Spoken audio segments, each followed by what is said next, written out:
Smart meter নিয়ে ত্রিপুরা জুড়ে বিতর্কের মাঝেই এবার বিদ্যুৎ দপ্তরের বিরুদ্ধে গুরুতর অভিযোগ উঠল নবগ্রাম এলাকায়।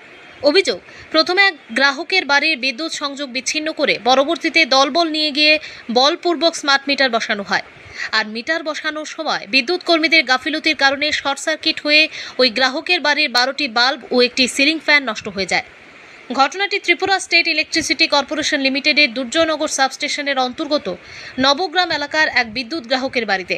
ঘটনার পর ক্ষতিগ্রস্ত গ্রাহক কিভাবে লিখিতভাবে বিদ্যুৎ দপ্তরের কাছে অভিযোগও জানিয়েছেন। গ্রাহকের অভিযোগ, তার পুরনো বিদ্যুৎ মিটারটি সঠিকভাবেই কাজ করছিল, কিন্তু স্মার্ট মিটার সংক্রান্ত বিষয়ে বিদ্যুৎ দপ্তরের কর্মীরা তার বাড়িতে আসার পর পুরনো মিটার থেকে স্মার্ট মিটারে সংযোগ দেওয়া প্রক্রিয়া শুরু হয়। তার দাবি, নতুন স্মার্ট মিটার লাগানোর পর প্রথম দুদিন মিটারে কোনো রিডিংই দেখা যায়নি। এরই মধ্যে মিটার সংযোগের সময় শর্ট সার্কিটের জেরে বাড়ির একাধিক বৈদ্যুতিক সরঞ্জাম নষ্ট হয়ে যায়। গোটা ঘটনায় বিদ্যুৎ দপ্তরের কর্মীদের দায়িত্ব জ্ঞানহীনতা ও গাফিলতি নিয়ে প্রশ্ন তুলেছেন ক্ষতিগ্রস্ত গ্রাহক। তিনি ঘটনার বিস্তারিত জানিয়ে দপ্তরের কাছে লিখিতভাবে অভিযোগ করে ক্ষতিপূরণেরও দাবি জানিয়েছেন। এদিকে এই ঘটনাকে কেন্দ্র করে ফের সামনে এসেছে ত্রিপুরায় স্মার্ট মিটার বসানো নিয়ে সাধারণ মানুষের ক্ষোভ ও আতঙ্কের বিষয়টি।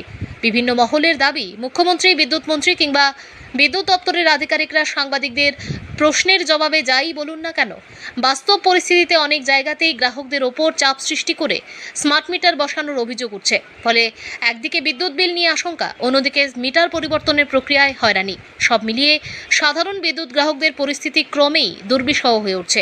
ব্যুরো রিপোর্ট, প্রতিদিন ত্রিপুরা। আমি কইছি আমার পুরান মিটার ভালো, আপনারা স্মার্ট মিটার লাগাইন না। তারপরেও তারা জোরে লাগাই গেছে তারা এর আগে লাগানোর সময় আমি যখন দিছি না লাগানোর লেগে, তখন তারা আমার বাড়ির লাইন কাটতে দিয়ে গেছে। তো কাটতে যখন দিয়ে গেছে তখন আমি তো বাড়ি একটা বুঝি কম, তখন আমার ছেলে ছেলেরা আমি কইছি এই ব্যাপার, বাবুরে আর তো লাইন কেটে দিয়ে গেছে এই ব্যাপার। তখন আমার ছেলে গেছে অফিসে গিয়ে সেটা কি জানি কইছে বলে তারা কেমন লাইন দিয়ে গেছে। তো তারা কি যেই লাইন দিয়ে গেছে লাইন তারা উল্টাপাল্টা দিয়ে গেছে।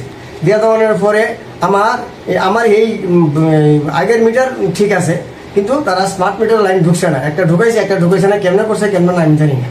এখন তারা আবার আইসে প্রায় 18 জন, প্রায় 14 জন লোক আইসারা তারা কইতেছে এই মনে করা লাগে। তখন আমরা বলছি, দেখেন এটা তো আমরা বুঝি না, এই কারেন্ট আপনারা উল্টাপাল্টা করে গেছেন। আমরা এই মিটারের ব্যাপারে আমরা পিটিশন দিয়ে রাখছি, সেই পিটিশন মীমাংসা না পর্যন্ত আপনারা মিটারে হাত দিবেন না।